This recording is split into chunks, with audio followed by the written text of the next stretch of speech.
Hi everybody, it's just Tristan here from the EdTech Teacher and welcome to another video tutorial. Today I'm going to be talking about URL shorteners. It was the topic of our first tech tip information sheet that we released here at the EdTech Teacher, and I just thought I'd like to show you how useful URL shorteners are when it comes to providing students or even colleagues or people at professional development URL addresses, because we've all had one of those moments, I'm sure, in our career where we've given and shared a URL with students that is so incredibly wrong that somebody has turned around and they've made a mistake somewhere in the address and they've shouted or screamed or they've had a moment where they've given up because they've been asked to do something that is incredibly difficult, and that is to try and copy down a significantly long URL address into their own browser. So I'm going to show you two different services that I use today, which is Bitly and tinyurl. They are two website shortening services, two URL shortening services that I use. I use both for different reasons, for different classes, but I'm going to show you how easy and effective they are in shortening really long, complicated URLs into something that's quite simple and much easier to type into the search bar or Omnibox compared to those really complicated addresses. So let's get started. At the moment, I am on my Bitly homepage, which is bitly.com.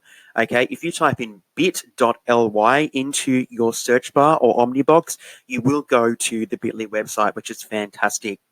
Now, you can get started quite easily and free with Bitly.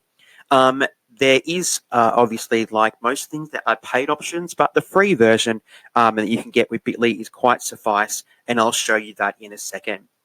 So if you go to the Bitly homepage and you scroll down, you will actually see that there is the ability to shorten your links from the homepage without having to sign up or log into Bitly.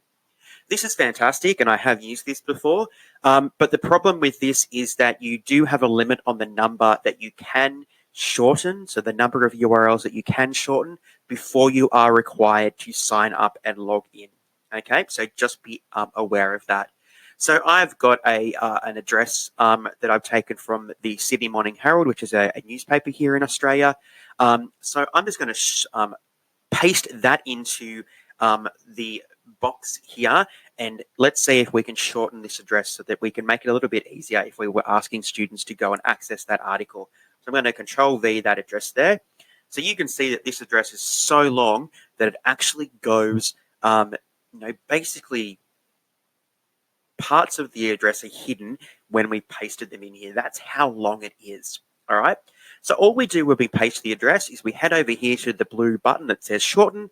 We click on that, and then Bitly is going to do its magic, and it's going to give us the shortened version of the address. So we went from that address that was so long it didn't even fit in the box for one screen to,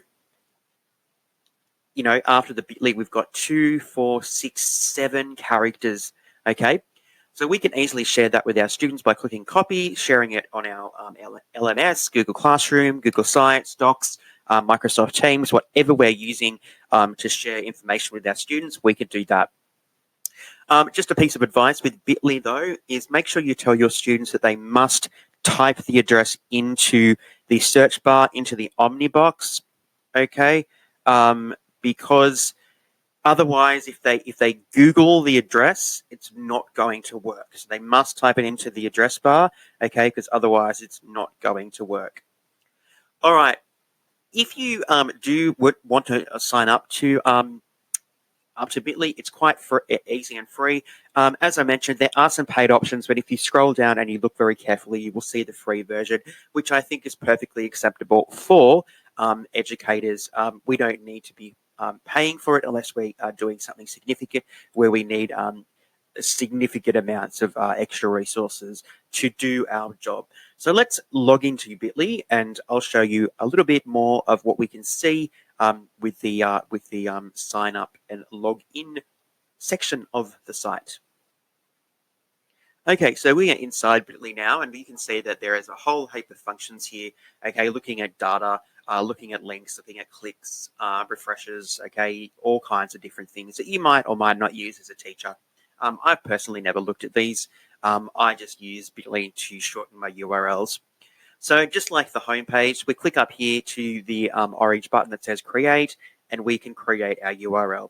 So we just paste our URL in there, and I've copied the small URL from the previous slide, so that's why that has pasted in there.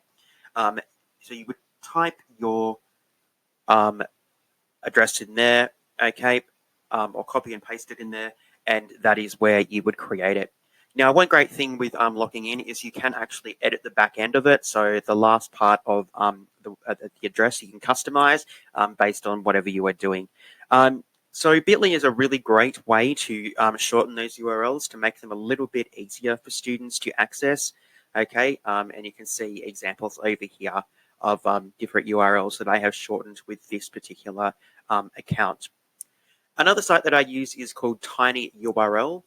It functions in basically the same way as Bitly. It doesn't look as quite as pretty as Bitly, but it does the job that we need to be done.